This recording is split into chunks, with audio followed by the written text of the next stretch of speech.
제가 아마 전공의 시절일 겁니다. 그때 일이 많다는 이유로 제 몸 관리도 제대로 못하고 하루하루가 그냥 밤낮 없이 그냥 움직였던 그런 시절이었을 겁니다. 그때도 환자분 회진을 다 마치고 자정 무렵에 제가 엘리베이터를 타고 차트를 정리하기 위해서 이제 의국으로 돌아오는 길이었는데 그때 밤늦게까지 훈련을 마치고 병실로 돌아가는 환자분을 엘리베이터 안에서 만나게 됐습니다. 근데 그 환자분께 가볍게 인사를 했는데 그분께서 제 얼굴을 빤히 보시더니 선생님 너무 힘들어 보이세요, 이런 얘기를 하는 것이었습니다. 이 환자분께서 지금 뇌졸중으로 인한 마비로 잘 걷지도 못하시는데 저렇게 한 걸음 한 걸음 내디면서 오직 잘 낫겠다는 일념 하나로 정규 시간 이외에 자정이 가까운 시간까지 저렇게 열심히 훈련을 하시는 분이 제 걱정을 해주고 있는 겁니다. 순간 울컥하지 않을 수 없었습니다. 우리가 고3이 힘들다고도 하죠. 군대에서 훈련받는 병사들, 또 여러 가지 어려움으로 고생하시는 분들이 힘들다고 할 겁니다. 힘든 거 맞습니다. 그런데 이 팔과 다리가 마비가 돼서 병원에 입원해서 오전, 오후 또는 늦은 밤까지 치료를 받고 본인 개인 훈련을 해야 되는 그 환자분 만만치 않게 힘들 것 같습니다. 그리고 투병 생활을 언제까지 해야 될지 그것도 불분명합니다. 수험생이라면 기간이 대략 있을 것이고요. 일을 하면 직장인이라면 언제까지 뭘 한다는 게 있을 겁니다. 하지만 이런 환자분들은 기약이 없습니다. 막막하죠. 그냥 아침에 해가 뜨면은 그날로 아침 먹고 운동, 점심 먹고 운동, 저녁 먹고 재활운동 치료 계속 이어지는 그런 고단한 생활 속에서도 저에게 그런 위로를 건네는 겁니다. 제 삶이 많이 바뀌었습니다. 그분들 얘기 듣고 나니 정신이 번쩍 들었습니다. 제가 피곤하다더니 컨디션이 안 좋아서 뭘 못한다니 이런 핑계들을 대면서 여러 가지 미루고 있었던 일들 또는 못한다고 안 하거나 팽개쳐 놓았던 그런 일들을 다시 정신 차리고 하게 되는 큰 계기가 됐습니다. 누가 옆에서 왜 안 하고 있냐 이렇게 물으면은 오히려 반발심이 생길 수도 있을 법합니다. 그런데 이 환자분이 저에게 딱 한마디, 선생님 많이 힘들어 보이세요. 그거 하나였습니다. 열심히 하라 마라 왜 안 하냐 이런 얘기가 일체 없죠. 그 한 문장으로 저는 위로를 크게 받고 많이 바뀌는 그런 계기가 됐습니다. 근데 또 재밌는 것은 그 약효가 몇 달 안 가더라는 겁니다. 몇 달 지나니까 저는 또 제 안 좋은 습관을 또 하고 있더라고요. 근데 아니나 다를까 또 그 타이밍에 또 다른 환자분들께서 또 저에게 건강 잘 챙기십시오, 선생님 많이 힘들어 보여요, 이런 얘기를 또 건네는 분들이 또 생겨서 그 시기를 잘 넘길 수 있었던 것 같습니다. 그 뒤에도 가끔 제가 나태해지거나 일이 좀 잘 안 풀리거나 이럴 때는 그런 고난에서 헤어나올지 모르는 그런 환자분들께서 건넸던 얘기를 떠올리곤 합니다. 그러면 바로 집중 모드로 들어가는 겁니다. 저에게는 그게 큰 위안이 되었고 지금까지도 제 스스로를 추스리는 계기가 되곤 합니다.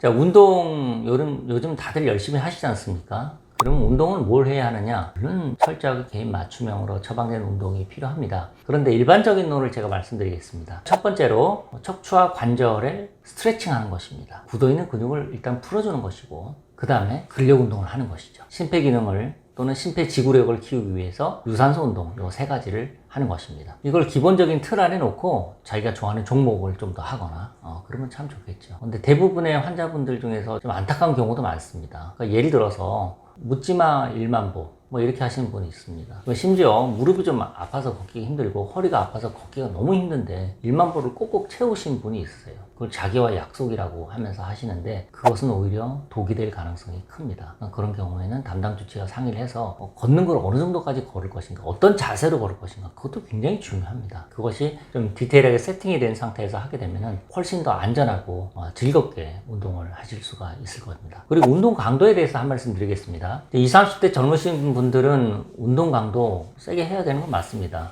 하지만 항상 무리가 되는 게 문제입니다. 예를 들어서 클라이밍을 한다거나 이런 경우에도 어깨 힘줄이 파열될 정도로 또는 손끝으로 잡아야 되는데 이 손끝에 힘줄이 파열되고 또는 심지어는 관절염이 올 정도로 안 좋은 분들도 많습니다. 그런 경우에는 그분이 클라이밍을 계속 해야 될지 한번 심각하게 고민을 해볼 필요가 있고요. 또 고강도 운동이라고 해서 HITT, High Intensity Interval 하죠. 고강도로 간격을 두면서 고강도 훈련 트레이닝을 하는데 그게 결국은 무리가 되는 것입니다. 그래서 하다 보면 힘줄 손상, 인대 손상도 굉장히 많고 또 오래 지속하기도 힘듭니다. 젊은 분들이 의외로 무릎이 아파서 오는 분들도 굉장히 많고 어깨 아파서 오는 분도 많습니다. 대표적인 예로 오늘 오셨던 분입니다. 그분은 운동을 즐겨 하시고 어깨 근육도 보니까 굉장히 좋습니다. 근데 이분이 그렇게 아프답니다. 아픈데 운동을 좀 쉬엄쉬엄 하지 않겠냐고 그랬더니 그렇게 안 된답니다. 그분은 알면서도 물며 겨자 먹기로 그냥 계속 가는 거예요. 그러면 힘줄이 남아나질 않겠죠. 그렇게 되면은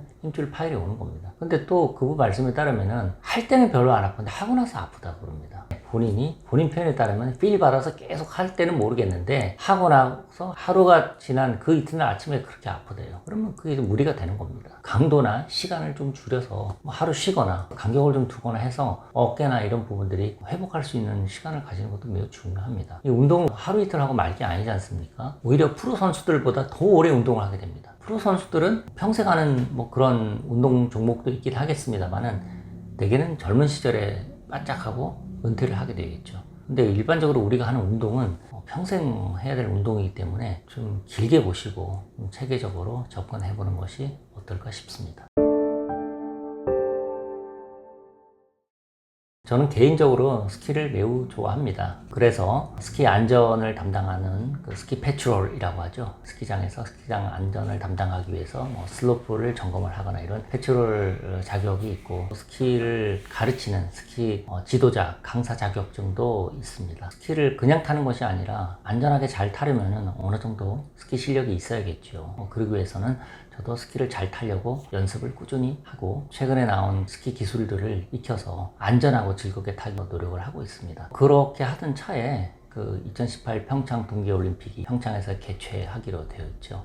그 경기장에서 선수의 안전 책임질 그런 의사들을 계속 조직위원회에서 구하고 있었는데 잘 구해지지 않았나 봅니다. 그래서 그 메디컬 디렉터라고 하는 내과 의사인 후배가 저한테 한번 지원을 해보라고 했습니다. 때마침 뭐 시간도 되고 해서 그냥 지원을 하게 됐는데 그게 생각보다 어려웠습니다. 여러분들께서 이제 보통 선수가 아닌 일반 분들이 스키를 타는 환경은 그냥 보슬보슬한 눈 위에 잘 정설된 그 위에서 아주 편안하게 스키를 타지 않습니까? 근데 선수들이 타는 경기장의 스키장은요, 빙상장이라고 보시면 됩니다. 그러니까 아이스링크를 기울여 놓은 거예요. 왜냐하면 한 선수가 타거나 맨 마지막 선수가 타도 똑같은 조건에서 타야 되기 때문에 보슬보슬한 눈 같으면은 첫 번째 타는 선수는 아주 잘 타게 될 거고, 나중에 타는 선수는 이미 깊게 패워가지고 이게 안 좋은 컨디션에서 경기를 치르게 된단 말이죠. 이제 그런 선주자와 후주자의 불평등을 없애기 위해서 경기장을 아이스링크처럼 인젝션이라고 해서 물을 부어가지고 얼려놓는 겁니다. 그런 상황이기 때문에 거기서 연습을 하는 선수도 쉽지 않지만 구조하러 가는 의사도 스키 실력이 웬만큼 돼야 됩니다. 예를 들어서 한번 끔찍한 상황이 일어나지 않았지만 그것 때문에 굉장히 힘들었는데, 그게 뭐냐면 선수가 예를 들어서 스키 경기를 하다가 넘어졌어요. 그럼 선수를 확인하러 가는 의사가 그런 일이 발생할까봐 노심초사했던 그런 기억이 납니다. 그래서 스키 구조 현장에서 넘어지지 않기 위해서 저 또한 연습을 열심히 했습니다. 다행히도 제가 근무했던 용평 알파인 센터에서는 그런 일은 벌어지지 않았으면 아직도 고맙게 생각합니다.